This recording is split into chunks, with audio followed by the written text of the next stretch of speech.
আসসালামু আলাইকুম। তো আজকে সকালে নাস্তা এই তো কাঁঠাল আর রুটি, যেটা আমার একদমই পছন্দ না, কিন্তু আমাদের বাড়ির অনেকেরই এই খাবারটা খুবই পছন্দের খাবার। আসলে এক একজনের রুচি এক এক রকম। আমার তো একদমই ভালো লাগছে না রুটি দিয়ে কাঁঠাল, কিন্তু সবাই তো খুবই মজা করে খেয়েছে। তো খাওয়া দাওয়া শেষ করে এইদিকে তার সাথে সাথে রান্না বসিয়ে দিয়েছি। এক একজন এক এক সময় ঘুম থেকে ওঠে, তারপর নাস্তা খেতে খেতে দেখা যায় রান্নার সময়ও হয়ে যায়। তো লতি দিয়ে চিংড়ি মাছ দিয়ে রান্না করা হয়েছে তরকারিটা, আর এই তরকারিটা খেতে অনেক বেশি মজা। আর সেই সঙ্গে এদিকে পেঁয়াজ রসুন কেটে রেখেছে, এটা দিয়ে লাল মরিচের ভর্তা করা হবে। দেশি খাবারগুলো যতই খাই না কেন কিন্তু তৃপ্তি মিটে না, আসলে অনেক মজা হয়। আর এদিকে এই তো আমাদের ফার্মের বাচ্চাদের জন্য ফার্মের মুরগি রান্না করা হচ্ছে। বাচ্চারা কেন যে মাছ খেতে চায় না বুঝিই না, এত মজার মজার মাছের তরকারি, কিন্তু কিছুতেই মাছ খাবে না। তাদের জন্য প্রতিবেলায় মুরগি রান্না করতে হয়। আর এটা হলো ডেউয়া বানানো, আসলে কে কী নামে চিনেন জানি না, আমাদের এলাকাতে ডেউয়াই বলে। বেশ অনেক বছর পরে আবার দেখলাম, ছোটোবেলায় অনেক দেখেছি, তখন এটার তেমন একটা কদর ছিল না, এখন কিন্তু আসলে দেখাই যায় না, প্রায় বিলুপ্তি হয়ে গিয়েছে। আর এরপরে তো বাচ্চারা চিনেই না।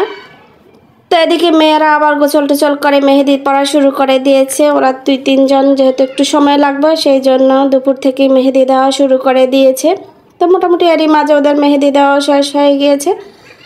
তো খাওয়ার আগ দিয়ে দুপুরে ফাহাদ আসছে, তো ফাহাদ আসার সময় তো আইসক্রিম নিয়ে এসেছে। তো আইসক্রিমটা আবার সবার জন্য ভাগ করে নিতেছে। আর মাশাআল্লাহ আমরা যেহেতু লোক সংখ্যা বেশি, তাই তবারকের মতো কিন্তু গনে গনে বাটি তারপরে দিতে হয়। তো এতে কিন্তু আলহামদুলিল্লাহ অনেক তৃপ্তি, অল্প হলেও খেয়ে সবাই যখন একসঙ্গে এক জায়গায় থাকি, সবাই মিলে গল্প করে, এটা খাওয়ার চেয়ে অনেক বেশি আনন্দ এই একসাথে থাকতে পারাটা।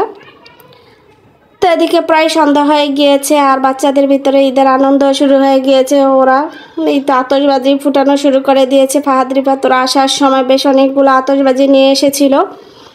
তো এক একজন এক একভাবে ফুটাচ্ছে, কেউ ছবি তুলছে, কেউ রিল বানাচ্ছে, আসলে যে যার মতো করে সময় কাটাচ্ছে।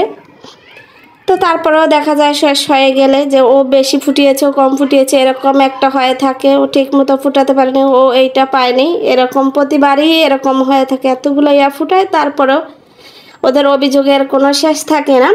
আর এদিকে এই বোমগুলা অনেক উপরে উঠতেছিল, ভীষণ সুন্দর লাগতেছিল ক্যামেরার চেয়ে, এগুলো কিন্তু বাস্তবে দেখতে আরও বেশি ভালো লাগতেছিল। তো যাই হোক, ওরা তো এদিকে ওদের মতো করে অনেক বেশি মজা করতেছে। আর ওদিকে আপা বাসায় রাতের কালকের জন্য কিছু মিষ্টি আইটেম রান্না করা শুরু করে দিয়েছে। তো প্রথমে পুডিং বসিয়ে দিয়েছে, তারপরে এদিকে আবার তো নবাবী সেমাইয়ের পুরটা রেডি করতেছিল। আসলে এই সেমাইটা খেতে অনেক বেশি মজা হয় আর সবাই অনেক পছন্দ করে, সেজন্য বেশ অনেকটা করতেছে। দেখতেই পাচ্ছেন বিশাল এক থালের ভিতরে আবার কিন্তু এই সেমাইটা সেট করতেছে। তো মোটামুটি অনেকগুলা রান্নাই কিন্তু আজকে তৈরি করে রাখা হয়েছে, যাতে কালকে সকালে তেমন একটা চাপ না পড়ে, কারণ সকালেও কিন্তু গোসল থাকে, নামাজ থাকে, রেডি হওয়ার একটা বিষয় থাকে। তো সব কিছু মিলে আলহামদুলিল্লাহ আজকের মতো এখানেই বিদায়।